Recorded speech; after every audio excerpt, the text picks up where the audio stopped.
सतगुरु रूपी प्यारी सत्संगत जी, प्यार और सत्कार से कहना धन निरंकार जी। सतगुरु माता जी, निरंकारी राजपिता जी, निरंकार दातार, आप सत्संगत माँ के आशीर्वाद से दासी ये विचार करने जा रही है।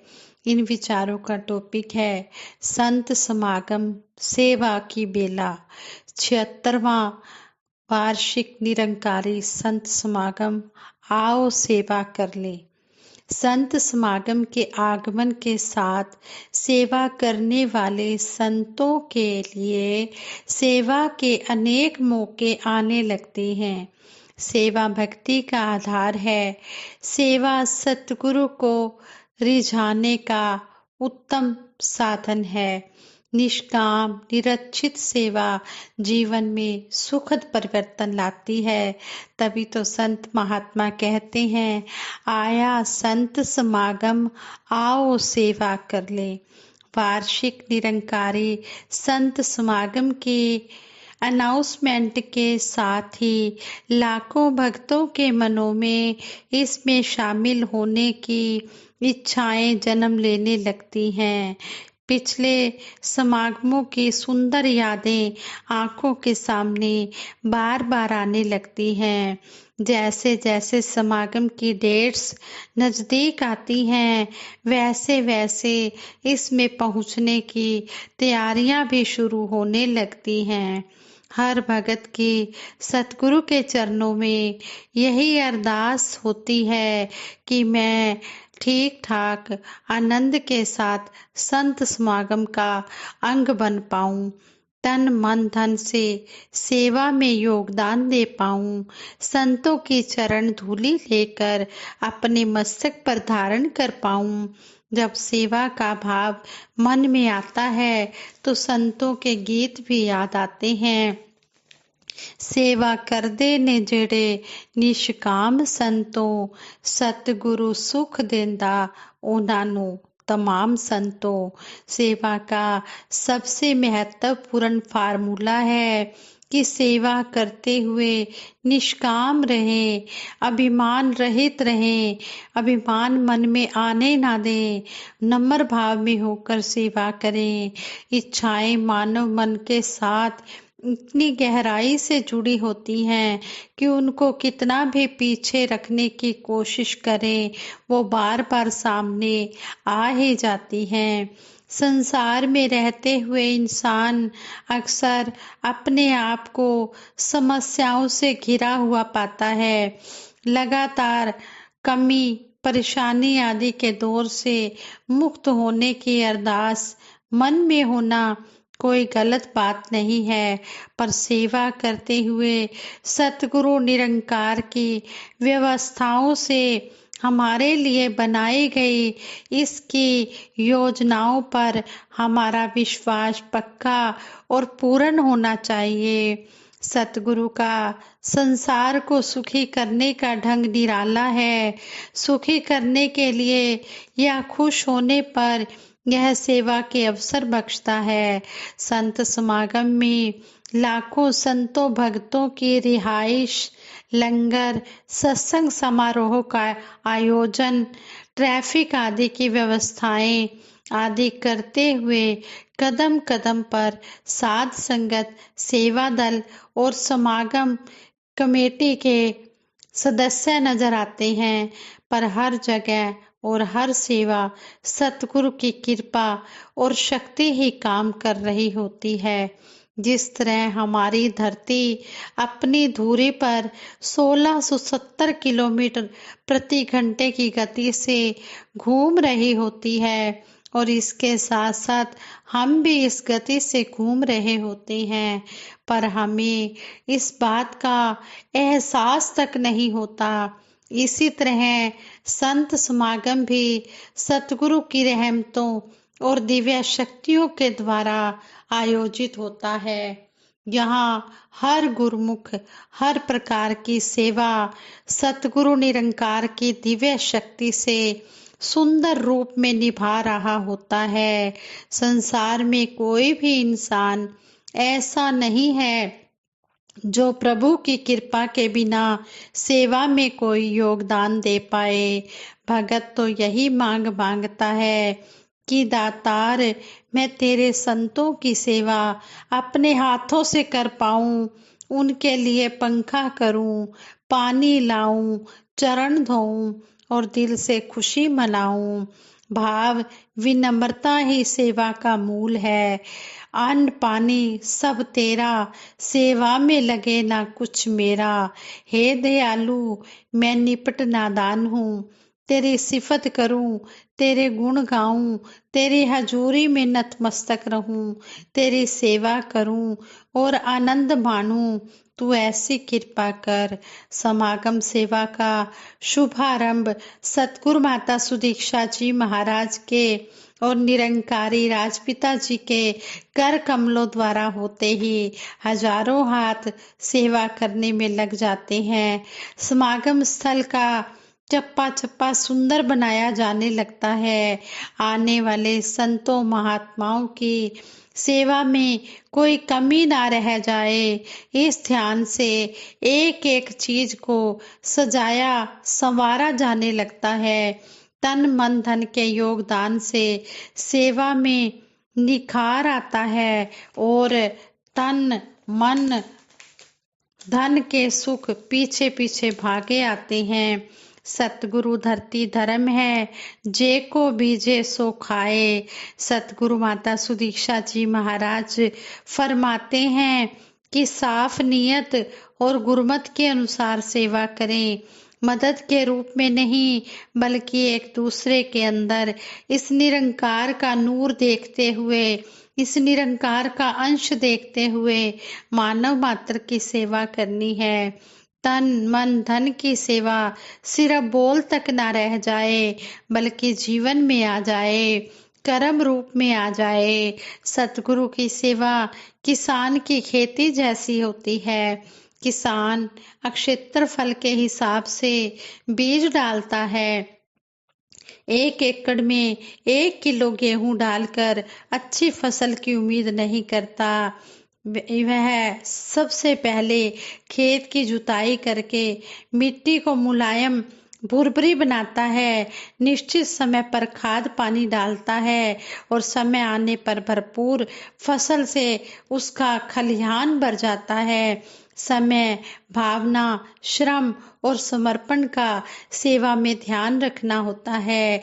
सेवा भव्य सत्संग पंडाल में लगी है, जहाँ स्वयं साकार सतगुरु विराजमान है, या बाहर चौकसी पर, पार्किंग में, या आनंद विहार नई दिल्ली स्टेशन पर संगतों की सुविधा देने के लिए लगी है। इन सभी सेवाओं में कोई भी अंतर नहीं है। सेवा के लिए जहाँ तैनात किए गए वहीं गुरु का धाम बन जाता है। बस पूरी चेतनता से मान रहित होकर वह सेवा निभ जाए, इसका ख्याल रखना होता है। मन में कोई अभिमान ना आए, नम्र भाव में सारी सेवाएं सतगुरु का शुक्राना करते हुए निभ जाए। सेवा करने कराने वाले स्वयं सतगुरु हैं और इनकी दया देखिए कि सेवा का क्रेडिट यह हमेशा अपने संतों को ही देते हैं। करण करावन आपे आप, मानुष के कुछ नहीं हाथ, मानव के हाथ में कुछ नहीं है। करने कराने वाला ये सतगुरु निरंकार दातार आप है, लेकिन ये अपना नाम नहीं होने देता। ये अपने भगत को माध्यम बनाता है और अपने भगत का नाम आगे रखता है। सेवा से सभी सुख आते हैं, पर मेरी यश कीर्ति या मेरा नाम हो जाए, यह भावना सेवक के मन में नहीं रहती। वह जगह जगह यह नहीं बताता फिरता कि जो सेवा दास ने निभाई वो दास के अलावा कोई और निभा ही नहीं सकता। दास ना होता तो सारा काम ही बिगड़ जाता। यह सोच अधोगामी है जो नीचे की ओर ले जाती है। भगत इससे बचता है। भगत जो होता है वो सेवा करके कभी भी गिनवाता नहीं है, वो अपने आप को गंवाता है। वह जुबान से यह नहीं कहता कि मैंने किया, बल्कि वह सारा क्रेडिट सतगुरु को देता है, क्योंकि सतगुरु ही शक्ति देने वाला है। सतगुरु भी कितने दयालु और विनम्र हैं कि हमें जगाते हैं, उठो सेवा की बेला है, सेवा करो। करो बिनती सुन मेरे मीता, संत टहल की बेला। यहाँ खाट चलो हरि लाहा, आगे वसन सुहेला। कबीर दास जी भी कह रहे हैं, आओ मेरे मित्रों, आओ मेरे संतों महापुरुषों, आओ मेरे मित्रों, ये संतों महापुरुषों से मिलने का समय है। और वो विनती कर रहे हैं कि आ जाओ, इस समय का लाभ उठा लो। ये बड़ा ही जो समय है अमोलक है। ये सतगुरु निरंकार दातार की कृपा से हमें मिला है। हमने इस समय को गंवाना नहीं है। संत की सेवा करने की ये ऋतु आई है, इसका लाभ लेना है। इंसान धन संपदा के लिए, धन दौलत के लिए जीवन भर भाग दौड़ करता है, पर सतगुरु की सेवा से वह धन अपने आप ही पीछे पीछे आता है। उस धन के पीछे भागने की जरूरत नहीं होती, उसे धन के पीछे भागने की जरूरत नहीं होती। शहंशाह बाबा अवतार सिंह जी महाराज संपूर्ण अवतार बानी के शब्द द्वारा समझाते हैं, जेड़े धन दी खातिर बंदा उठ उठ दौड़ा लांदा ए, गुरु दी सेवा जेकर करिए आपे भजदा आंदा ए। जब गुरु की सेवा करते हैं, गुरु के सेवक बन जाते हैं, दास बन जाते हैं, तो जो सुख हमारे लिए सुखदाई है, वो सुख अपने आप ये सतगुरु निरंकार देता चला जाता है। कुछ मांगना नहीं पड़ता। इससे अगर मांगे तो बस भक्ति मांगे कि भक्ति दे दो सभी को बख्शनहार माता जी, हम सब बैठे हैं झोलियां पसार माता जी। जब हम निष्काम निरक्षित भाव से भक्ति मांगते हैं, तो जब हम इसके आगे पूर्ण रूप से समर्पित हो जाते हैं, तो फिर इसको पता होता है कि मैंने अपने बच्चे को किस समय क्या देना है। जिस तरह कहते हैं कि छोटा बालक होता है, वो बोल नहीं सकता, कुछ कह नहीं सकता, सिर्फ वो रो ही सकता है। वो बच्चा रोता भी नहीं है, रोने से पहले ही माँ समझ जाती है कि इसे भूख लगी है, इसे दूध पिलाना है। इसी तरह है, सतगुरु को भी सब पता है कि मैंने अपने बच्चे को कब खाने पीने पहनने रहने के लिए देना है, और ये देता चला जाता है। बस शर्त यही है कि हम निष्काम निरक्षित भाव से इसके चरणों में भक्ति कर पाएं, और हम हमेशा इसके दर पर जुड़े रहें। सेवा की यह ऋतु आई है, हमने तन मन धन से सेवा करनी है। ये सतगुरु सच्चा पातशाह सारे संसार को सुखी करने के लिए सेवा का बीज डलवाता है। इसके दरबार में सेवा करने वालों की कोई कमी नहीं है। अगर हम सेवा करने से चूक जाते हैं, तो हम अपना ही कुछ गंवा बैठते हैं, अपना ही कुछ खो बैठते हैं। इसके दरबार पर तो भरे भंडारे हैं। तन मन धन से हम सेवा करें। अगर हम सुखी होना चाहते हैं, तो हम धन से भी समागम सेवा, जितनी भी हमारी सामर्थ्य है, शक्ति है, हम अपनी श्रद्धा के अनुसार समागम सेवा की स्लिप भी कटवाएं, और हम ज़्यादा से ज़्यादा तन से भी सेवा करें, मन से भी सेवा करें, और धन से भी सेवा करें, और सतगुरु से यही आशीर्वाद मांगे, हे सच्चे पातशाह हम सभी को स्वस्थ और निरोग रखना। हम भाग भाग कर सेवाएं करें, सत्संग में आए और आप जी के आशीर्वाद लें, संतों की चरण धूली लें, और इसी तरह हमारा जो ये जीवन है ये सुखमय बन जाए, हमारा लोक सुखी परलोक सुहेला हो जाए। जिन्ने भी संत तेरे मेरी माला दे मणके ने, जदों इन्हां नूं तकदी हां इबादत हो ही जाती है। जब संतों के दर्शन करते हैं, तो सही मायनों में हमारी पूजा हो जाती है। जहाँ पर भी हमें संत मिलते हैं, वहीं पर हमारी नमस्कार होती है, तो वही हमारा पूजा स्थल बन जाता है, वही हमारा मंदिर बन जाता है। हम सतगुरु की शिक्षाओं को अपनाएं।